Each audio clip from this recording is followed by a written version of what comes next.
Praise the Lord. आप सभी को जय मसीह की। खुदावन यसु के पाक जिंदा जलाली और कुदूस नाम में आप सभी को सलाम। परमेश्वर आपको बहुत ब्लेस करे, आशीष दे और सदैव उसका हाथ आप पे बना रहे, ये हमारी दुआ है।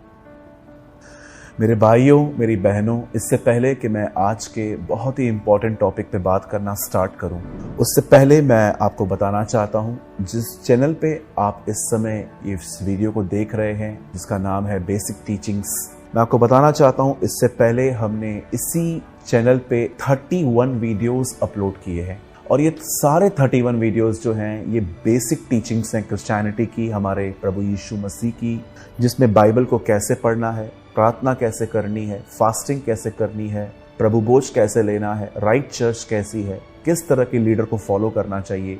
बहुत सारे बेसिक क्वेश्चन जो एक नए नए व्यक्ति के अंदर आते हैं, हमने उनका उत्तर देने की कोशिश की है। और अब हम एक 32वां वीडियो आज आपके सामने पब्लिश करने जा रहे हैं, जिसका नाम है क्या पवित्र आत्मा एक व्यक्ति को छोड़ देता है।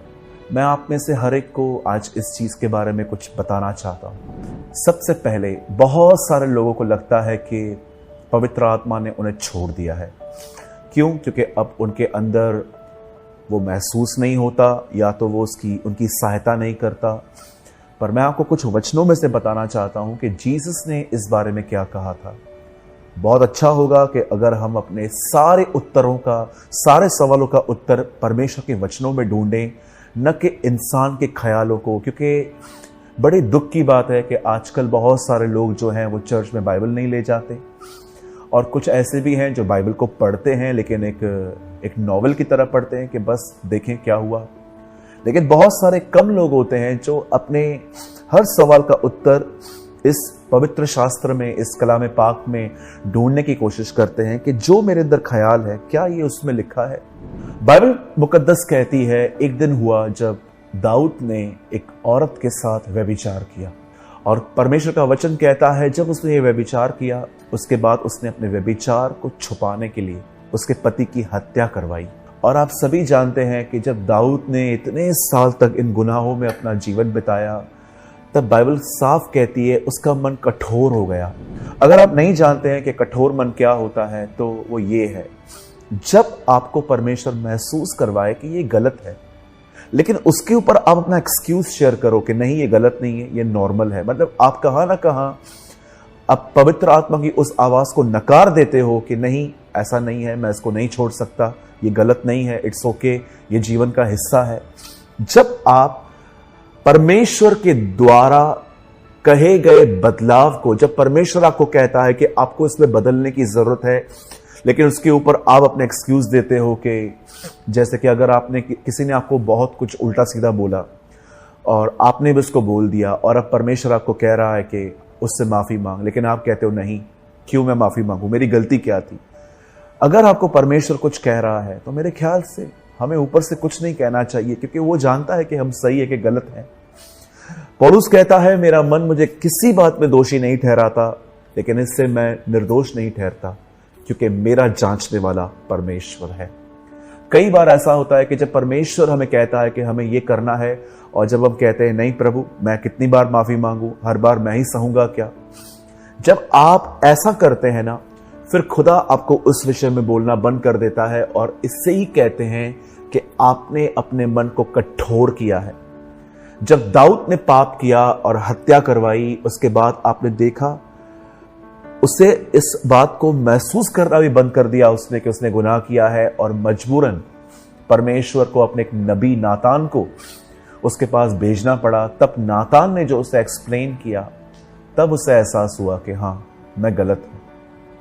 और जानते हो, जब वो पश्चाताप करता है तब वो क्या कहता है कि अपने पवित्र आत्मा को मुझसे मत ले, अपने उद्धार के आनंद को मुझसे मत ले। और बहुत सारे जो लोग हैं इसी वचन के आधार पे कहते हैं कि पवित्र आत्मा ने हमें भी छोड़ दिया है, क्योंकि दाऊद भी कहता है अपने पवित्र आत्मा को मुझसे मत ले। लेकिन आइए, नया नियम इसके बारे में क्या कहता है, जरा देखिए। मेरे आपके सामने इस समय 3 लैंग्वेजेस में कलाम पाक है, हिंदी, इंग्लिश एंड उर्दू। और आपके सामने एक वचन लगा हुआ है, यूहन्ना का 14 का 16 वचन। और देखिए यहां क्या लिखा है, मैं पिता से विनती करूंगा और वो तुम्हें एक और सहायक देगा कि वह सर्वदा तुम्हारे साथ रहे। यीशु ने कहा जब परमेश्वर तुम्हें पवित्र आत्मा देगा तो उसे तुमसे वापस नहीं लेगा। अब आप में से कुछ लोग सोचते होंगे कि फिर दाऊद ऐसा क्यों कह रहा है। सुनिए, दाऊद के समय में ब्लड नहीं बहा था जीसस का। वहां पर पवित्र आत्मा रीजन टू सीजन आता था, किसी काम के कारण और फिर किसी समय तक। इसीलिए आपने देखा होगा शिमशोन एक समय इतना स्ट्रांग, लेकिन नेक्स्ट टाइम वो उतना ही वीक हो जाता था। आप जानते हो, मैं आप में से हर एक को बताना चाहता हूं, आपको ये बात समझनी होगी, पवित्र आत्मा को कभी नहीं छोड़ेगा, क्योंकि जीसस ने उसे देने के लिए प्राइस पे की है। क्या थी प्राइस? ब्लड, ओबीडियंस, आज्ञा पालन, खून, अपना लहू दिया उसने। लेवी व्यवस्था के अंदर पहले ब्लड बहता था, फिर ऑयल लगता था। जीसस ने कलवरी पे क्रूस बहाया, उसके बाद पेंटिकॉस्ट के दिनों में ऑयल, पवित्र आत्मा आया और वो आपका साथ कभी नहीं छोड़ सकता। अब वो आपके अंदर रहता है। लेकिन अब आपके अंदर एक सवाल हुआ होगा, भैया अगर वो रहता है तो महसूस क्यों नहीं होता? अगर वो रहता है तो वो मेरी सहायता क्यों नहीं कर रहा? क्यों मैं हर दिन उन्हीं गुनाहों में गिरता हूं? उसका एक कारण है। वो आपकी सहायता इसलिए नहीं करता क्योंकि वो आपके कुछ चीजों से अपसेट है, दुखी है। अगर आपको लगता है कि पवित्र आत्मा दुखी नहीं होता तो आइए मैं आपको एक और वचन देता हूं। आपके ही स्क्रीन पर इस समय है इफिसियों का 4 अध्याय 30 वचन, 4:30 इफिशियंस। परमेश्वर के पवित्र आत्मा को शोकित मत करो, जिससे तुम पर छुटकारे के दिन के लिए छाप दी गई है। पौलुस कहता है यहां पर पवित्र आत्मा शोकित होता है। शोकित का मतलब होता है वो अपसेट हो सकता है, वो दुखी हो सकता है। और जानते हो, शोकित होने के बाद वो जेंटलमैन है, वो खुद ही नहीं आएगा। आपको फिर से उसे कहना पड़ेगा, पवित्र आत्मा मुझे मदद करिए। मैं जानता हूं मैंने आपको बहुत इग्नोर किया है, मैंने आपकी कई बात नहीं मानी है, इसीलिए आप मेरे अंदर रह के भी मेरे लिए कुछ नहीं कर पा रहे हो। मैं आपसे विनती करता हूं, पवित्र आत्मा मुझे क्षमा कीजिए, मैंने आपके दिल को दुखाया है और फिर से मुझे यीशु की तरह बनना स्टार्ट कीजिए। फिर से मेरे अंदर भूख और प्यास पैदा कीजिए। मुझे प्रार्थना करना सिखाइए। जब मैं बाइबल पढ़ूं तो मुझे वचनों के अर्थ बताइए और होने दीजिए मेरे अंदर प्यूरिफिकेशन का काम फिर से स्टार्ट करिए। हमेशा याद रखना, शैतान खिड़की से आता है। इट मीन्स वो परमिशन दे के नहीं आता, वो ऊपर से चढ़ के आता है, यीशु ने कहा। लेकिन जीसस जेंटलमैन है, वो दरवाजा खोलने पर आता है। पवित्र आत्मा जेंटलमैन है। जब तक आप कोई चीज उसे देंगे नहीं, वो आपके जीवन में जबरदस्ती कुछ नहीं करेगा। और याद रखिए, क्यों पवित्र आत्मा आपके अंदर रहता है, उसका एक कारण है, क्योंकि आपको पवित्र आत्मा देने के लिए जीसस ने पे किया है प्राइस, और वो है उसने अपना खून बहाया है।